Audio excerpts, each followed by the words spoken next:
बिस्मिल्लाहिर्रहमानिर्रहीम।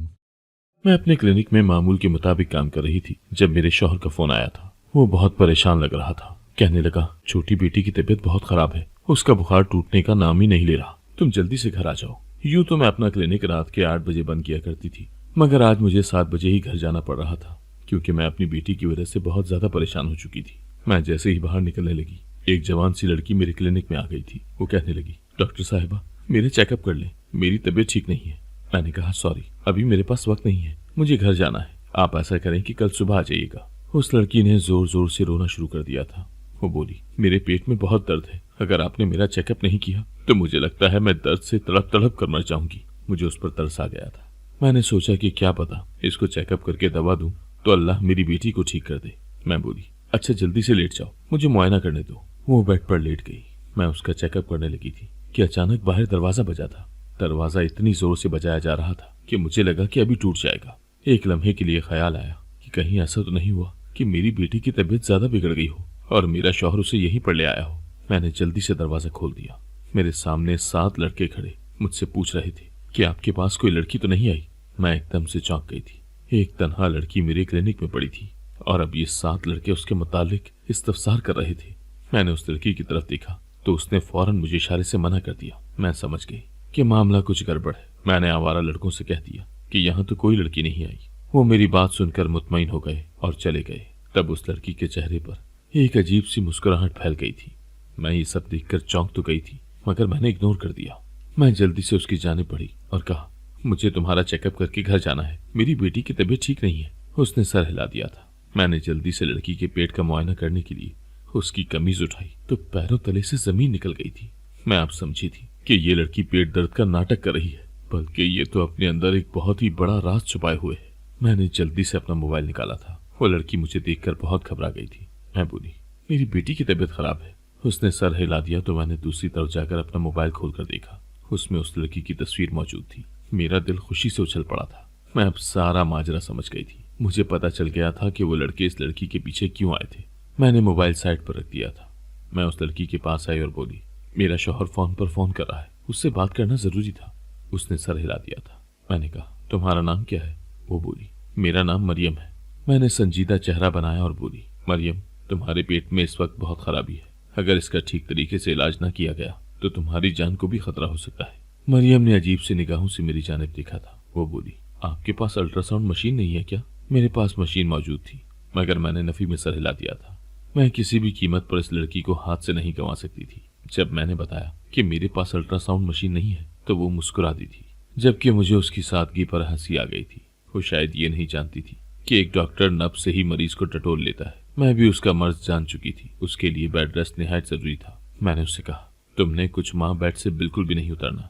मेरी बात सुनकर मरियम का चेहरा उतर गया था। वो बोली, मैं अकेली रहती हूँ, मेरे आगे पीछे कोई नहीं है, मुझे खुद ही अपना हर काम करना पड़ता है। मैं बोली, मरियम, तुम मेरी छोटी बहनों की तरह हो, तुम मेरे साथ मेरे घर क्यों नहीं चलती? अल्लाह का दिया हुआ मेरे पास सब कुछ मौजूद है। मेरे घर में नौकर चाकर भी हैं जो तुम्हारा हर मुमकिन तौर पर ख्याल रखेंगे। मरियम की आंखें एकदम से आंसुओं से लबरेज हो गई थी। वो बोली, अगर आप मुझ पर यह करम कर देंगी तो मैं आपका एहसान उम्र भर नहीं उतार पाऊंगी। मैं उस लड़की को लेकर अपने घर आ गई थी।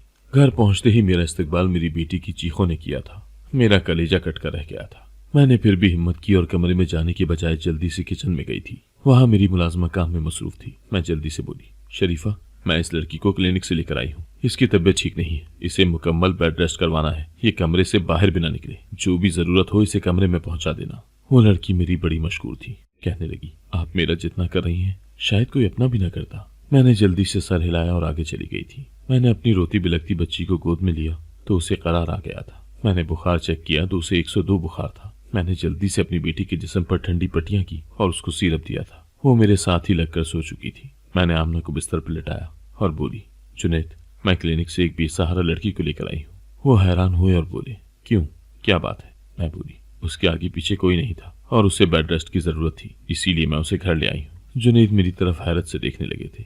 वो बोले, कोमल, अब तुम ये काम भी करने लगी हो? तुम जानती हो ना, मुझे मेरे घर में किसी किस्म की मुदाखलत पसंद नहीं है। वो एक गैर लड़की हमारे घर में कैसे रह सकती है? मैं अपने शौहर को कबल अज़ वक्त कुछ भी नहीं बता सकती थी, इसीलिए मैं बोली, जुनैद, वो लड़की एक कमरे तक महदूद रहेगी, उसे बेड रेस्ट की जरूरत है, तो फिर वो हमारे घर में मुदाखलत नहीं करेगी। तब जुनैद चौंक गए थे। वो बोले, क्या उसकी तबीयत इस कदर खराब है? मैंने इस बात में सर हिला दिया था। वो बोले, ठीक है, मैं ये मुफ्त का मेहमान तब तक बर्दाश्त करूंगा जब तक वो मेरे मामलात से दूर रहेगा। मैं बोली, बिल्कुल ऐसा ही होगा। अगले दिन मैंने क्लिनिक से छुट्टी कर ली थी क्योंकि मेरी बच्ची अभी तक मुकम्मल तौर पर ठीक नहीं हुई थी। उसे माँ की जरूरत थी। वैसे भी मेरे शौहर को एक बहुत जरूरी मीटिंग में जाना था। मैं बच्ची को मुलाजमों के हवाले करके नहीं जा सकती थी। मैं घर पर ही रही थी। मैंने शरीफा को बहुत अच्छे तरीके से समझा दिया था कि मरियम बीबी को उसके कमरे तक महदूद रखना है। अगर वो कमरे से बाहर निकलने की कोशिश करे या किसी किस्म की कोई और एक्टिविटी करे तो मुझे हर हाल में इन्फॉर्म करना है। शरीफा मेरी बहुत पुरानी मुलाजमा थी, इसीलिए मुझे उस पर 100% यकीन था कि वो मेरे साथ किसी किस्म की ऊंच नीच नहीं कर सकती। रही बात मरियम की, तो वो मेरे लिए बिल्कुल एक अनजान लड़की थी। मैं नहीं जानती थी कि वो कौन है और कहाँ से आई है। फिर जिस रात वो मेरी क्लिनिक आई थी, उसके पीछे आने वाले 7 लड़कों को भी मैं नहीं भूली थी। वो औबाश से लड़के थे। मुझे कामिल यकीन है कि मरियम उन लड़कों से छुपती फिर रही थी। इस चीज से तो मैंने यही नतीजा खस किया था कि मरियम उन लड़कों को जानती थी। अगर जानती ना होती तो कभी भी वो उसके पीछे यूं मेरी क्लिनिक तक ना आ जाते। और फिर जब मैंने उसके पेट से कमीज उठाई थी तो भी मैं लरस कर रह गई थी। खैर, मैंने इन बातों का जिक्र ना तो अपने शौहर से किया था और ना ही किसी मुलाजमा से किया था, बल्कि मैंने तो मरियम पर भी ये राज आश्कार नहीं होने दिया था कि मैं उसके मुतालिक जान गई हूँ। नहीं तो वो इसी हालत में मेरे घर से चली जाती। मैं मरियम का हर मुमकिन हद तक ख्याल रखती थी। अक्सर जब मैं रात के वक्त घर वापस आती तो मरियम मेरे पास आकर बैठ जाया करती थी। वो मुझसे ढेरों बातें किया करती थी। मरियम इस कदर खूबसूरत थी कि उसका हुस्न देखकर मैं दंग ही रह जाती थी। अब वो कुछ बेहतर होने लगी थी, मगर इतवार वाले दिन जब जुनैद भी घर में मौजूद थे तो मरियम अपने कमरे से बाहर निकल आई थी। हम दोनों मियाँ बीवी उस वक्त लाउंज में बैठे हुए थे, जबकि मेरी 3 साल की बेटी ने उधम मचाया हुआ था। वो यहाँ वहाँ भागती फिर रही थी। तभी मरियम मेरे पास आकर बोली, बाजी, आज मेरा दिल पकोड़े खाने को कर रहा है। अगर आप इजाजत दें तो मैं पकोड़े बना लूं। मैं मुस्कुरा दी और बोली, मरियम, मैं डॉक्टर हूँ, इसलिए मैं तुम्हारी कंडीशन से अच्छी तरह वाकिफ हूँ। तुम्हें काम करने की इजाजत नहीं दे सकती। हाँ, अलबत्ता मैं शरीफा से कहकर तुम्हारे लिए पकोड़े बनवा लेती हूँ। मरियम मुस्कुराने लगी थी। वो बोली, बाजी, आपका बहुत बहुत शुक्रिया कि आप मेरा इस कदर ख्याल रखती हैं, मगर मेरे पकोड़े बनाने की रेसिपी जरा मुख्तलिफ है। आज मेरा दिल खुद बनाकर खाने को कर रहा है। मैं बोली, तुम शरीफा को बता दो अपनी रेसिपी, इससे कबल कि मैं कुछ बोलती। जुनैद बोले, अरे क्या हो गया है कोमल, मेहमान पर इस कदर पाबंदियां नहीं लगाते। जाओ मरियम, तुम किचन में चली जाओ, और हाँ, अगर अपने हाथों के पकोड़े हमें भी चखा दो तो बहुत मेहरबानी होगी। मैंने जुनैद की तरफ बड़ी हैरत से देखा था। उनकी आंखों में एक खास किस्म की चमक थी, जैसे उनके मुरझाए हुए वजूद में जान सी पड़ गई हो। अचानक मेरे दिल को बहुत अजीब सा लगा था। मैं जुनैद से वाकिफ थी। वो दिल फेंक किस्म के इंसान नहीं थे, बल्कि हमारी शादी को 5 साल होने वाले थे। इन 5 सालों में मैंने उनमें कोई बुराई नहीं देखी थी। फिर भी मेरे दिल में कुछ अजीब से वसवसे सर उठाने लगे थे। मैंने अपना सर झटक दिया था। थोड़ी देर बाद मरियम पकोड़ों के साथ किचन से निकल आई थी। उसके आते ही जुनैद फिर से जी उठे थे।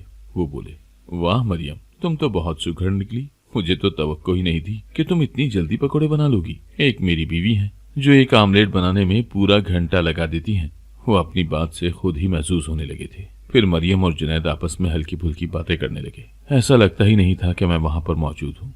तब मैं एकदम गुस्से से बोली, उठो मरियम, अपने कमरे में जाओ, और अब शाम तक बेड से उठना भी मत। मरियम फीकी सी पड़ गई थी। वो जल्दी से उठकर अपने कमरे में चली गई। उसके जाते ही जुनैद फिर से अपने मोबाइल पर मसरूफ हो चुके थे। अब खतरे की घंटी बज चुकी थी। मैं मजीद मरियम को अपने घर में बर्दाश्त नहीं कर सकती थी, मगर मुझे उससे बहुत बड़ा फायदा मिलने वाला था, और ये फायदा मैं नजरअंदाज नहीं कर सकती थी। मैंने सोचा कि जुनैद को किसी न किसी तरह लगाम डाल ही लूंगी। बस मैं मरियम को अपने हाथों से जाने नहीं दे सकती थी। अब मैंने चौकीदार से कह दिया था कि दुनिया इधर से उधर हो जाए, तुमने मरियम को मेरी इजाजत के बगैर इस घर से निकलने नहीं देना। अगर तुम्हारे साहब भी कहें तो भी तुम तब तक उसे यहाँ से नहीं हिलने देना जब तक मेरे ऑर्डर्स ना आ जाएं, ठीक है ना? उसने सर हिला दिया था। मैं शरीफा से भी कहना चाहती थी कि तुम मेरी गैर मौजूदगी में जुनैद और मरियम पर नजर रखना। जुनैद 6 बजे काम से वापस आ जाया करते थे, जबकि मुझे रात 8 बजे घर लौटना होता था। मेरे पीछे 2 घंटों में बहुत कुछ हो सकता था। मरियम एक आम सी लड़की मेरे घर और शौहर की मालकिन बन सकती थी। मैं उनकी पहरेदारी कराना चाहती थी, मगर एक मुलाजमा से मैं ये सब कहते हुए हिचकिचा रही थी। मैं कैसे शरीफा से कह देती कि मैं जिस लड़की को खुद लेकर आई हूँ, ना तो मुझे उस पर यकीन है और ना ही मैंने जिस मर्द के साथ 5 साल गुजार दिए हैं मैं उस पर भरोसा कर सकती हूँ। इसीलिए मैंने ये बात उससे नहीं कही थी। मैंने सोचा कि जुनैद एक समझदार इंसान है, वो हरगिज मेरी जगह एक अनजान लड़की को नहीं दे सकता। आज काम पर तो आई थी, मगर मेरा यहाँ दिल नहीं लग रहा था, इसलिए मैंने अपना क्लिनिक वक्त से आधा घंटा पहले ही बंद कर दिया था। मैं घर पहुंची तो सब कुछ मामूल के मुताबिक हो रहा था। जुनैद बेटी के साथ खेल रहा था, शरीफा किचन में काम कर रही थी, मरियम अपने कमरे में थी। मैं किचन में चली आई थी। मैंने शरीफा से पूछा, आज क्या बनाया है? तो वो बोली, बिरयानी बनाई है।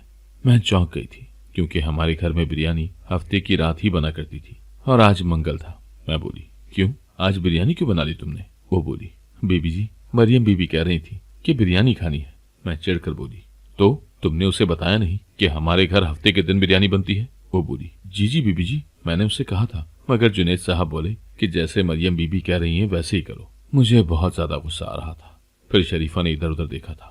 ऐसा लग रहा था जैसे वो मुझे कोई राज की बात बताना चाह रही हो। मैं बोली, क्या बात है शरीफा? उसने डरते हुए कहा, बीबी जी, आज साहब जी 4 बजे ही घर आ गए थे। मैंने वजह पूछी तो कहने लगी कि तबीयत खराब थी, आराम करने घर आ गया। मगर तब से लेकर अब तक मरियम और साहब जी लाउंज में बैठे बातें कर रहे हैं।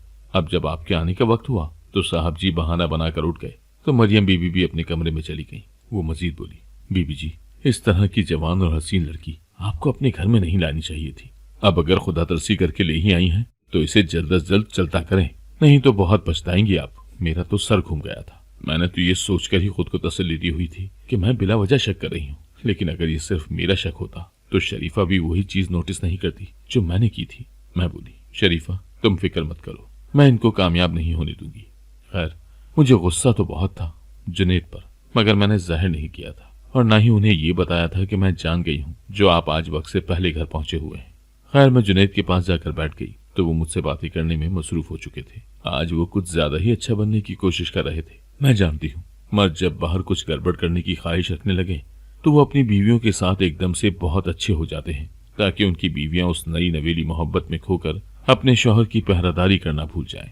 खाने का वक्त हुआ तो जुनेद शरीफा से बोले, जाओ जाकर मरियम बीबी को बुला लाओ, क्योंकि मरियम का भी बिरयानी खाने को दिल कर रहा था। मैं बोली, जुनेद, ये हमारा फैमिली डिनर है, हम तीसरी लड़की को इसमें शामिल नहीं कर सकते। तब जुनेद बोले, कोमल, तुमने खुद ही तो कहा था कि वो बेआसरा लड़की है। मुझे उस पर तरस आता है। क्या हुआ अगर हम उसकी फैमिली बन जाए? मैंने माथे पर बल डालकर कहा, जुनेद, ये भी तो हो सकता है ना कि वो लड़की तरस के काबिल ही ना हो। जुनेद एकदम गुस्से से बोले थे, बस बहुत हो गया कोमल, तुम क्यों उस मासूम लड़की के बारे में दिल में गलत गुमानी डाल रही हो? वो फिर से शरीफा से कहने लगे, जाओ ले आओ मरियम को।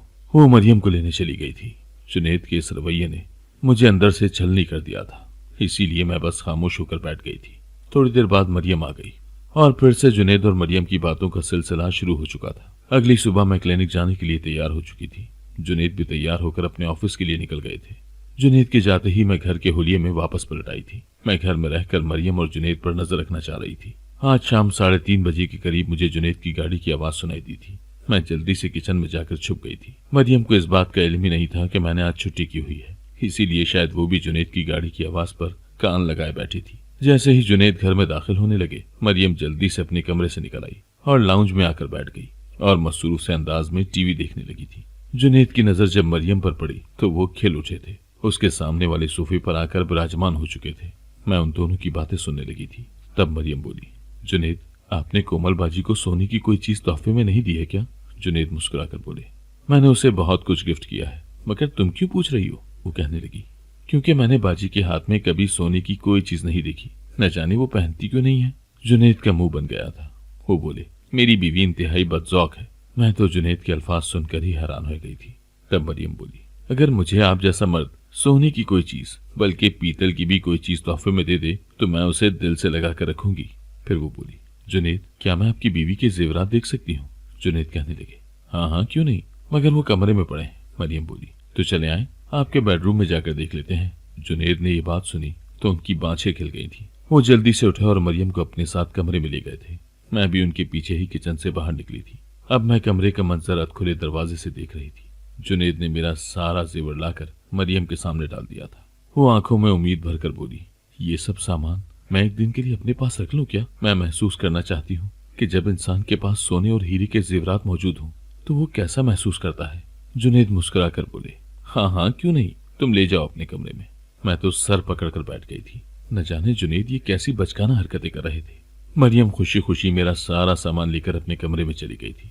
तब मैं घर से बाहर निकल आई थी। थोड़ी देर बाद मैं घर वापस आई थी। मैंने यही जाहिर किया था कि मैं अभी क्लिनिक से वापस आई हूँ। जुनेद मेरी तरफ देखकर घबरा गए थे। मैं बोली, आज आप वक्त से पहले घर आ गए? उनसे कोई जवाब नहीं बन पा रहा था। मैंने थोड़ी देर बाद अपने कमरे में जाकर पुलिस को कॉल कर ली थी। थोड़ी देर बाद पुलिस मेरे घर आ गई थी। जुनेद बहुत परेशान हो गए थे। वो बोले, ये पुलिस हमारे घर क्यों आई है? मैं बोली, जुनेद, मेरे सोने के जेवरात नहीं मिल रहे थे, इसीलिए मैंने पुलिस को बुलाया है। जुनेद बहुत ज्यादा घबरा गए थे। मैंने मरियम को पुलिस के हवाले कर दिया था। एसएचओ मुझे देखकर मुस्कुराने लगे थे। वो बोले, तुम्हारी बहादुरी काबिले दाद है। फिर उन्होंने मुझे 50 लाख रुपए दिए और चले गए थे। जुनेद अभी तक सदमे की हालत में थे। वो बोले, ये सब क्या हुआ है? तब मैंने अपना मोबाइल जुनेद के सामने कर दिया था, जिसमें मरियम की तस्वीर के नीचे लिखा हुआ था कि जिसने भी इस मुलाजमा का पता हमें दिया उसे 50 लाख रुपए की इनामी रकम दी जाएगी। जुनेद हक्का बक्का बैठे हुए थे। तब मैं बोली, जुनेद, जिस रात ये लड़की मेरे क्लिनिक में आई थी, मैं इसे पहचान गई थी। इसके पीछे 7 लड़के भी आए थे, शायद वो भी इनामी रकम के चक्कर में थे। मैं इसे अपने घर ले आई। मैंने पहले ही दिन पुलिस को इन्फॉर्म इसलिए नहीं किया था क्योंकि मैं इस लड़की को एक मौका देना चाहती थी। मुझे लगा कि शायद ये लड़की घर का माहौल पाकर बुराई से तौबा कर ले, मगर इसने तो मेरे घर में ही नकब लगाने की कोशिश की थी, इसीलिए मैंने पुलिस को बुला लिया। जुनेद बोले, तौबा तौबा, वो शक्ल से कितनी मासूम लगती थी और निकली क्या? तब मैं बोली, जुनेद, मासूम सिर्फ वही औरत होती है जिससे आपका निकाह हुआ हो, जो आपके बच्चों की माँ हो।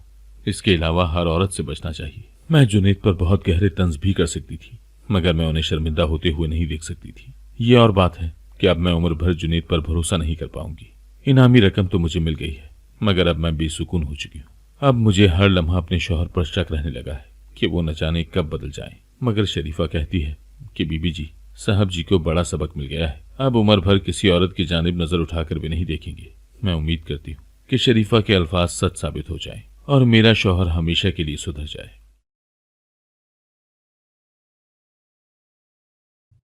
अगर आपको आज की कहानी पसंद आई है तो वीडियो को जरूर लाइक कीजिएगा और अपने दोस्तों के साथ भी शेयर कीजिएगा। और हाँ, अगर आपने अभी तक हमारा चैनल सब्सक्राइब नहीं किया तो जरूर सब्सक्राइब करें। मिलते हैं कल एक नई और दिलचस्प कहानी के साथ। अल्लाह हाफिज।